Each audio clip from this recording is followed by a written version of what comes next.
YouTube aja ya. Bismillahirrahmanirrahim. Assalamualaikum warahmatullahi wabarakatuh. Innal hamdalillah nahmaduhu wa nasta'inuhu wa nastaghfiruh wa na'udzu billahi min shururi anfusina wa min sayyiati a'malina. May yahdihillahu fala mudilla lahu wa may yudlil fala hadiya lahu. Ashhadu an la ilaha illallah wahdahu la syarika lahu wa ashhadu anna Muhammadan abduhu wa rasuluh sallallahu alaihi wa ala alihi wa man sara ala nahjihi wa tamassaka bi sunnati ila yaumiddin wa sallama tasliman katsira. Ya ayyuhalladzina amanu taqullaha haqqa tuqatih wa la tamutunna illa wa antum muslimun. Ya ayyuhan nasu taqu rabbakumul ladzi khalaqakum min nafsin wahidah wa khalaqa minha zawjaha wa batha minhuma rijalan katsiran wa nisaa'a wattaqullaha alladzi tasaaluna bihi wal arham innallaha kana 'alaikum raqiba. Ya ayyuhalladzina amanu taqullaha wa qulu qawlan sadida yuslih lakum a'malakum wa yaghfir lakum dhunubakum wa may yuti'illaha wa rasulahu faqad faza fawzan 'azima. Ma ba'd. Alhamdulillah, puji syukur kehadiran Allah Subhanahu wa taala atas segala limpahan nikmat yang tiada terhingga. Nikmat Allah Subhanahu wa taala senantiasa tercurahkan kepada seluruh makhluknya dan itu tidak pernah terhenti walaupun hanya sekejap mata. Salawat beriringkan salam kepada Nabi kita tercinta Nabi Muhammad sallallahu alaihi wasallam. Di malam yang berbahagia ini alhamdulillah kita berada di hari-hari yang terbaik di dunia, hari-hari yang istimewa, hari-hari yang punya keutamaan, hari-hari yang penuh keberkahan di 10 awal bulan Zulhijjah. Sekarang kita masih berada di dalam itu, kesempatan emas bagi kita, kesempatan yang berharga, dan ini adalah di antara bentuk nikmat Allah yang maha luas terhadap hamba-hambanya. Berbeda kita perhatikan kaum muslimin atau diri kita pribadi dengan 10 akhir Ramadan dan 10 awal bulan Zulhijjah. Bagaimana berbedanya semangat kita, padahal keutamaannya ulama kita membedakan. Bahkan ada yang berpendapat secara mutlak itu lebih utama 10 awal bulan Zulhijjah. Mengenainya mungkin kita sekedar mengulangnya kembali, mungkin telah kita dengar di kajian-kajian yang lain, cuman kita mengulangnya agar kita mengetahui dari mana dasarnya bahwa ini merupakan hari-hari yang begitu sangat berharga di dalam satu tahunnya. Allah Subhanahu wa taala berfirman, A'udzubillahi minasyaitonir rajim. Bismillahirrahmanirrahim dalam surah Al-Fajr, wal fajr walayalin 'ashr. Demi waktu fajar, demi waktu subuh dan demi hari atau malam yang 10. Dikatakan oleh Hafiz Ibnu Katsir rahimahullah taala, berbeda ulama menafsirkan tentang 10 ini apa maksudnya. Ada yang berpendapat bahwa itu adalah 10 awal bulan Al-Muharram. Karena sebelum diwajibkannya puasa Ramadan, yang sebelumnya menjadi wajib adalah puasa Ashura. 10 Al-Muharram. Itu wajib hukumnya sebelum diwajibkan kepada umat ini puasa di bulan Ramadan. Kemudian ada yang berpendapat bahwa itu adalah 10 dari akhir bulan Ramadan, dan ada yang berpendapat itu adalah yang 10 itu adalah 10 dari awal bulan Zulhijjah. Al-Hafiz Ibnu Katsir membawakan hadis yang diriwayatkan oleh Ibnu Abbas radhiyallahu anhuma, dan ini terdapat di dalam Sahih Al-Bukhari, yang mana Nabi sallallahu alaihi wasallam bersabda, "Ma min ayyamin", tidak ada sesuatu hari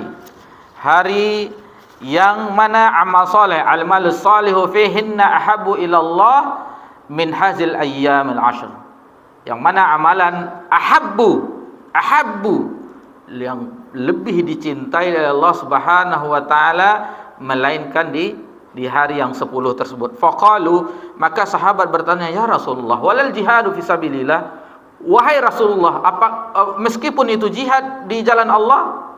Faqala Rasulullah sallallahu alaihi wasallam, maka Rasulullah sallallahu alaihi wasallam bersabda, "Walal jihadu fisabilillah." Meskipun itu jihad di jalan Allah. Meskipun itu jihad di jalan Allah, yang amalan 10 awal bulan Zulhijjah itu lebih utama. Itu lebih utama. Apa saja? Semua amalan. Semua amalan yang Allah mudahkan bagi kita. Apa itu puasa, apakah itu bersedekah, apakah itu tilawah, apakah itu bertakbir, bertahmid, bertahlil, apakah itu birrul walidain, apakah itu silatur rahim, apakah itu banyak sekali amalan yang Allah mudahkan bagi hamba-hambanya. Dan apabila itu kita amalkan di 10 awal bulan Zulhijjah ini, itu lebih afdol, ahabbu ilallah, lebih dicintai oleh Allah, bahkan melebihi dari jihad fi sabilillah.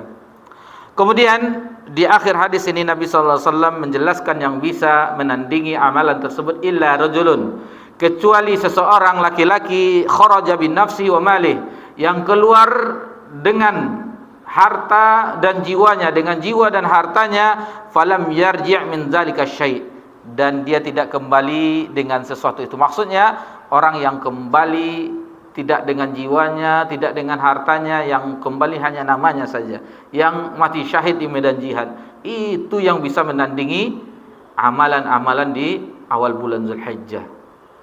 Dan itu kalau perhatikan diri kita, kita tidak saksikan bagaimana semarak 10 awal bulan Zulhijjah, tetapi kita saksikan diri kita sangat berat kita beramal di awal bulan Zulhijjah ini dibandingkan di akhir bulan Ramadan.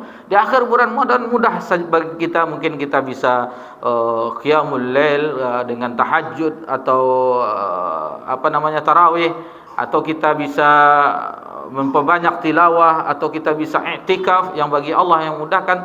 Tetapi di awal bulan Zulhijjah ini sangat agak susah kita mengamalkannya. Agak susah karena pertama itu pengetahuannya kita yang sedikit mungkin, atau yang kedua dorongan dari jiwa kita, dorongan dari keimanan kita. Keimanan kita yang memompa untuk itu yang kurang. Itu yang kurang.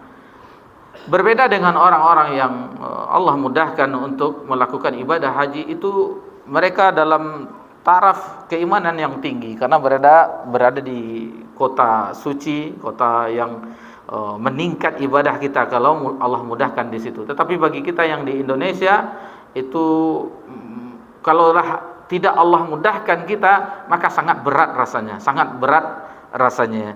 Dan di hari-hari ini disebutkan Al-Hafiz Ibnu Katsir, semuanya penuh keutamaan. Ibadah di sini ada puasanya, ada salatnya, dan ada haji yang tidak dimiliki oleh bulan-bulan yang lain.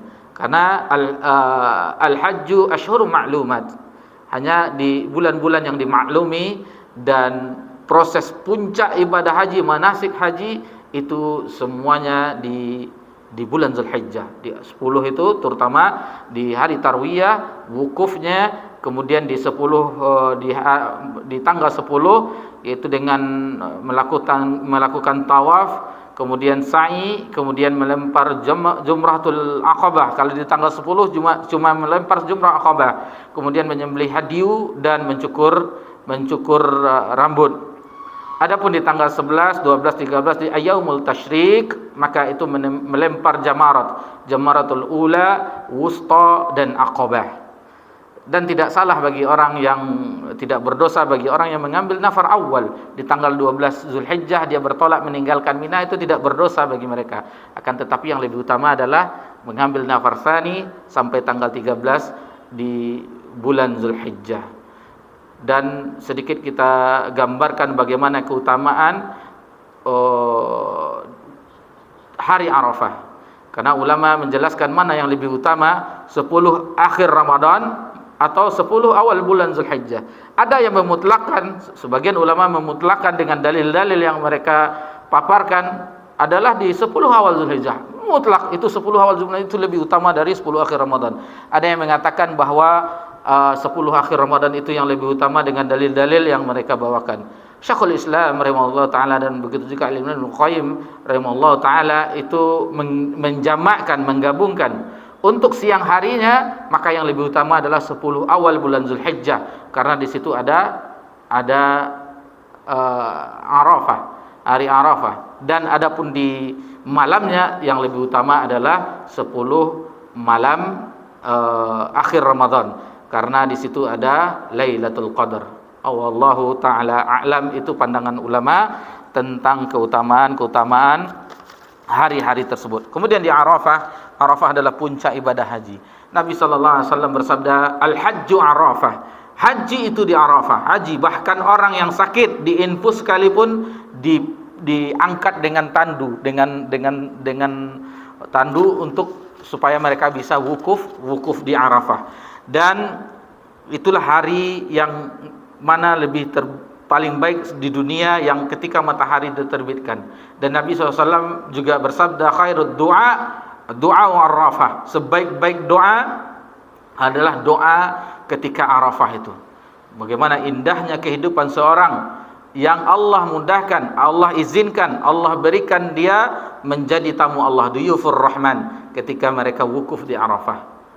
Bahkan Allah Subhanahu wa taala menyebutkan di dalam hadis qudsi, sebagaimana Aisyah ummul mukminin radhiyallahu anha, diriwayatkan Imam An-Nasa'i, Imam Muslim dan Ibnu Majah, ma min yaumin aktsara min ay yu'tiqallahu fi 'abdan minan nar.